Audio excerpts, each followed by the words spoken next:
What's going on, everybody? Welcome back to Blitz Sports Media. I'm Ryan Linkletter, and I'm here with my co-host Brady Penn. We're on the Blitz angle tonight, and Brady, the Philadelphia Eagles took a commanding lead in the NFC East now, repping the hat early on. And Commanders. Honestly, it was a very disappointing performance in my mind. What did you think from this one? Yeah, it was. I mean, Jaden Daniels was terrible tonight. There's no way to get around that. I mean, he had a 0 EPA per play. He had 4 completions to wide receivers, two heading into the final drive in garbage time, and he just looked uncomfortable. I'm not sure if the injury at this point is lingering, that rib injury from the Carolina game. At this point, this was his third game since then, I believe. And yeah, I mean, he just actually, I want to say fourth.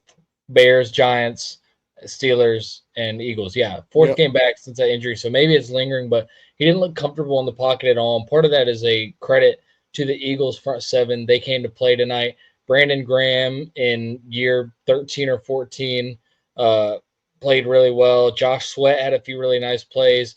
Jalen Carter was a monster on the interior. And then even that linebacking core, Zach Bond played a really, really good game. And the Commanders just didn't get much going on the ground, whether it was with Robinson, whether it was McNichols or Daniels. You saw Daniels get blown up on that fourth down play, which we'll talk about that in a minute, I'm sure. Really questionable decision, but Commanders offense just had nothing going. And the Commanders were lucky to only get beat by 8. I mean, that game at one point should have been 33-10 if Jake Elliott could make a kick. And the Eagles' offense was moving the football pretty consistently tonight, but just coming up short a few times in terms of points. And I'm not sure where I stand on the Eagles right now because I still feel like they have holes. Number one, I think, is the coaching. I don't think that Nick Sirianni is a good coach, and nothing I saw tonight convinced me otherwise. But they are obviously a talented team, especially on the offensive side of the ball. Even with AJ Brown and Devontae Smith having a quiet couple of weeks, Saquon Barkley has been incredible. And on the defense, maybe not household names, but Quinyon Mitchell, Cooper DeJean playing really good football. Talked about the D line, the linebackers. Vic Fangio has been a really good fit in Philadelphia as the DC, and I'm not ready to put them in that top tier of contenders, but I actually think Nick Wright had them in the perfect group. I was watching his kind of tiers of each NFL team, and he had the Eagles in a Final Four ceiling where he doesn't see them being able to make the Super Bowl, but it's not out of the realm of possibility to see them in the NFC Championship down the line.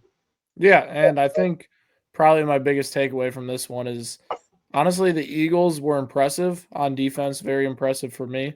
On offense, it was a disaster for a majority of this game, and Saquon Barkley being Saquon Barkley opened things up in the fourth quarter. I Jake mean, it's Elliott crazy. was They still had 430 total yards. Yeah, Jake Elliott was a disaster today. He didn't help to score, but their offense stalls out. Their offensive line continues to be inconsistent in pass block win rate this season. And one of the things that concerns me about this offense is you talked about this going into the season. Jalen Hurts, Kellen Moore, is that duo going to work out? Right today, it looked very bad at times. Like the play calling was off. Hurts was not hitting wide open receivers. Like there was a point where Hurts had two defenders. He was rolling out. Devonta Smith is running a drag route and is wide open by 3 steps. And Hurts just holds onto the ball and takes a sack. Like that's a losing play. And in a playoff game, when you're playing Detroit, San Francisco, that play could come back to bite you. And they can't afford to do that. Against the Commanders today, luckily they were playing against Jaden Daniels, who has not been as good the last few weeks. It's very concerning for me as a Jaden Daniels owner and as a big fantasy football player that Jaden Daniels is not the same player he was to start the season. Part of it is they are playing tougher teams. That definitely contributes to it. I think the second thing, you are right. The rib injury has affected the way they are utilizing Jaden Daniels, especially on the goal line. They're never giving him goal line carries like they were to start the season. And then you, Not you really got to giving think, him carries, period, to be honest. yeah, and they've been limiting him a lot. But even when you've seen him run, he hasn't been explosive by any means. And then in the pass game, it's a bunch of dunk, like just check downs. And credit to Quinion Mitchell and Cooper DeJean. Those guys balled out on the outside. Gardner Johnson had a nice day. Reed Blankenship had an interception. Those guys have been really good the last few weeks and blanketed Terry McLaurin the whole night tonight. But listen, Jaden Daniels' outlook in fantasy football, it's scaring me. It really is. Like the last few weeks have not been encouraging. And outside of the Hail Mary attempt Like Daniels would have been under 20 points for 3 of those 4 weeks. And I don't know necessarily if he is a top 6 quarterback right now in fantasy football. I think he's a matchup dependent quarterback at the moment.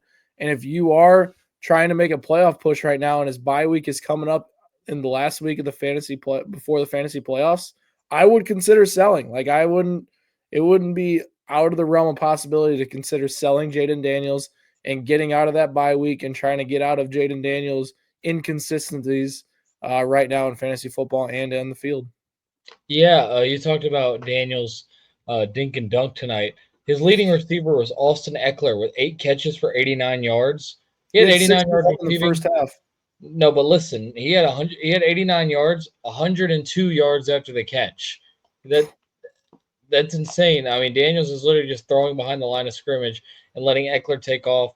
He wasn't trusting anything downfield. And shout out Quinion Mitchell. He did do a really good job guarding Terry McLaurin, but I find it hard to believe that Terry McLaurin was open so little that he only got 2 targets. I I think agree. Daniels is not really able to or confident in going down the field. And you saw even on his intermediate and short throws, he was short arming everything. He was underthrowing a lot of guys. You saw it with Noah Brown. You saw it with Zach Ertz a few times. He was consistently underthrowing guys. And now all of a sudden the Commanders are the 7 seed in the NFC East. They're sitting at 7-4. They've lost back-to-back games. They do have a good chance to get back on track these next 3 weeks with the Cowboys, Titans, and Saints. That will put them at 10-4. Then they've got the Eagles and Falcons back to back. And 6 losses is probably fine getting you in. You can probably get in at 11-6 as a wild card, I think. But I do think that this team is starting to show some of these cracks that you would expect with a rookie quarterback, with a Cliff Kingsbury offense, and with honestly just the lack of pure roster talent that they have. I mean, they have been getting by so far and succeeding really well off of Jaden Daniels playing at a high level and really good coaching and scheming, both on the offensive and defensive sides of the football. That hasn't shown up as much these last 2 weeks, and as a result, they're 0-2 against 2 really good teams from Pennsylvania. Yep. And I think one of like their defense honestly played pretty well tonight. I think they They played did. like, and that's credit to Dan Quinn. Like he's turned that organization around and they're playing way above their talent on the defensive side of the ball. And, it was only a matter of time before the Eagles wound up kind of breaking some free and scoring some touchdowns there. But their defense did a very good job keeping them in that game. What did you think of that 4th-and-1 call and the 3 plays that led up to that 4th-and-1 call that ultimately gave the Eagles the momentum up 2, and the Commanders, obviously in field goal range, failed to convert? Well, on the 2nd and short, I don't blame you for running the ball, especially we talked about just a minute ago. Daniels, maybe not confident in going downfield. 2nd and short would be that shot down, and they clearly didn't seem comfortable with that combined between Daniels, maybe his injury, the way the receivers weren't getting targeted or getting open, the way the Eagles secondary was playing. So on 2nd and short, I understand the run play. Even on 3rd and short, I understand the run play. But on 4th down, even as much of an analytics guy as I am, I can't go with not taking the lead. I know it's only a 1 point lead, 2 point lead, whatever it was going to be, but you have to take the points there. You have to take the lead and force the Eagles offense to go down the field and at least get in field goal range to take that lead back. And I mean, it was just the worst 4th down play possible. Daniels fumbles the snap, runs out to the Offensive right. linemen pull into each other. Right. Noah Brown doesn't block anybody. Darius Slay comes and lights Daniels up. I mean, it was just as bad of a 4th down call as it gets. And this is what I'm talking about. I think down the stretch, every year of Cliff Kingsbury's coaching career, pretty much, they've started to, in the back half of the season, lose these wrinkles in their offense and overthink it and just get really stale very quickly for Cliff Kingsbury. So that's one concern I have with Washington. And we were talking about Washington potentially winning the NFC East coming into this game. I'm ready to go ahead and declare the NFC East over after what I saw Yep, tonight. The I agree. Eagles have a 2 game lead now, or game and a half lead with the head-to-head win, so essentially a 2.5 game lead. And I don't see the Eagles looking at their schedule. There are a couple of tough opponents. I don't see the Eagles losing more than 2 games the rest of the way. They've got the Rams and the Ravens back to back. I see them at least splitting those two. I think they'll lose to Baltimore. Then they've got the Panthers and the Steelers. They'll beat the Panthers. Should be a good game against the Steelers. They get the Commanders again in Washington, then the Cowboys and the Giants. If they can just split those 4 games between the Rams, the Ravens, the Steelers, and the Commanders, and then win the other three against the Cowboys, Giants, and Panthers, which are very likely wins, then they finish the year 13-4. And the Commanders at that point, I mean, even if they win out, they don't win the division with that. So I think the Eagles are the NFC East champs. Now the trajectory for Washington turns into, do we think that they can win a playoff game? And honestly, I have my doubts over that the last 2 weeks, especially if Daniels I doesn't get think they healthy. match up well against Atlanta. Yeah, That's but about let's it. say right now they could end up with the 7 seed with the way that the NFC North looks. I think the Packers might end up grabbing that first wild card. Vikings can even grab that second wild card, or the Niners or Cardinals. And it'll be interesting to see if they end up with the 7 seed. They probably draw Philly again, the way that things look right now. If they get the 6 seed, they would maybe get Atlanta. It'd either be Atlanta or the NFC West winner. And if I'm them, I'm with you. I would rather face Atlanta than either the Cardinals or the Niners. I know they blew the Cardinals out earlier in the year, but I think the Cardinals are playing with a different level of confidence right now. So that's where I am with the Commanders. Is do we think that they can win a playoff game in January? I don't see them being a team that makes it to Conference Championship Sunday. Yeah, and one of the things, the Commanders, they have some easier opponents mixed in here. You got the Cowboys twice, you got the Titans, you got the Saints. So I do think they get into the playoffs, but you're right. The East is over. And on that fourth down play call, I I understand running the ball up the middle, but I mean Jalen Carter was abusing the offensive lineman all day. Yep. Like they ran right into him and they did Was it it Tyler twice. Biotis? Is that the center for Washington? I am not sure. I believe so. But literally they just couldn't handle him. Why not try to run a screen to the outside? Why not a flare like they've been doing the whole game would have worked better. Anything would have worked better than that. And then I agree with you on the 4th and 2, you kick the field goal, you take the points, and you just trust that your defense could hold up to at least a field goal and give your offense another chance. And then after that drive, Philly scores.